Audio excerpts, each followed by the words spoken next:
Hey everyone! The Bureau of Labor Statistics recently released the employment numbers for March, and in and of themselves they look pretty good. According to the BLS, 178,000 jobs were added for the month, which would be the strongest monthly addition since December of 2024. However, we also know that the first release of the jobs numbers each month have been getting revised downwards, sometimes significantly. Although the U.S. economy continues to expand at a moderate pace, with GDP growth of about 2.1% in 2025 and a similar gain expected in 2026, job creation has been minimal. Over the last year, the U.S. has created an average of about 22,000 jobs per month, including the outsized number for March. To put that number in perspective, in 2024, the U.S. created an average of nearly 122,000 jobs per month.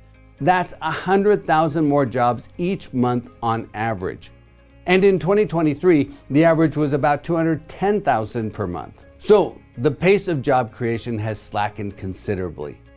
Taking a deeper look at the data, almost all of the job creation has been in the healthcare sector. Aside from healthcare, there's been nominal job creation in local government as well as leisure and hospitality sectors. But despite the weak pace of job creation, the unemployment rate has remained relatively stable, with March coming in at 4.3%. This has largely been driven by a 60 basis point year-over-year decline in the labor force participation rate to 61.9%. That drop in participation was partially driven by people 55 and over, where the participation rate fell by 100 basis points.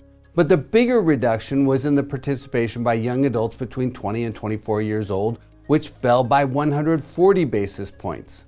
And the slowing pace of job creation, together with the weakening labor force participation by young adults, has restrained multifamily housing demand. Now, the preliminary numbers for the first quarter of 2026 suggest there may be a bounce in apartment demand, but in 2025, there was a dramatic drop-off in apartment absorption in the second half of the year.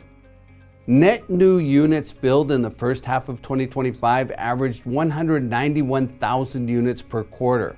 But in the third quarter, apartment demand fell to just 35,000 units, and in the fourth quarter, there was a net loss of 40,000 units absorbed. And that loss of momentum reflects the weakened labor market faced by young adults. Not only are fewer young adults participating in the labor force, but the unemployment rate of young people has risen as well. And as a result, the number of young adults living with family has risen to its highest level on record, even higher than it was during the pandemic, the last time we saw a surge like this. Now, the silver lining in this metric is that historically, when young adults have moved in with family, it has been on a relatively temporary basis. In the 2 years following the pandemic, the number of young adults living at home declined by nearly 2 million, fueling a significant wave of apartment demand. In 2021, about 665,000 net new units were absorbed. And although there was a modest retrenchment in 2022, apartment demand surged in 2023 and 2024, filling a combined 880,000 apartment units. So, once the employment market restabilizes and more young adults begin to find career track jobs, apartment demand should quickly gain momentum. Now, for the other property types, the impact of the slower pace of hiring has been less noticeable.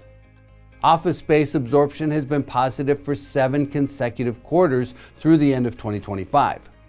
Primary markets captured more than 53% of the absorption, outpacing the 20% share gained by secondary markets and the 26% that was added in tertiary markets.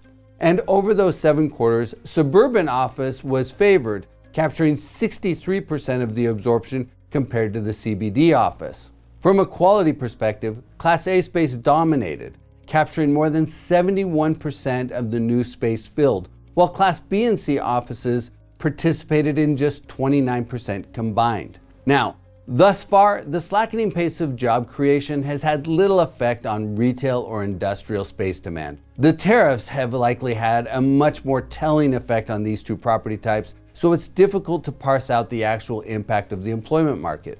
That said, space demand for both retail and industrial was healthy in the second half of 2025 after dipping into negative territory briefly as the tariffs came into play. So, the one commercial real estate property type experiencing headwinds from the weakened employment market is multifamily. Office, retail, and industrial space demand appears to be steady. But looking forward, the demand for multifamily housing hasn't been lost, it has just been postponed. And that pent-up demand will continue to grow until the job market strengthens, and at that point, we could see a significant surge in apartment absorption. And when that happens, it will dramatically shift the multifamily performance metrics and potentially property values. And getting ahead of that structural change will be a key for investors who keep their eyes on the horizon.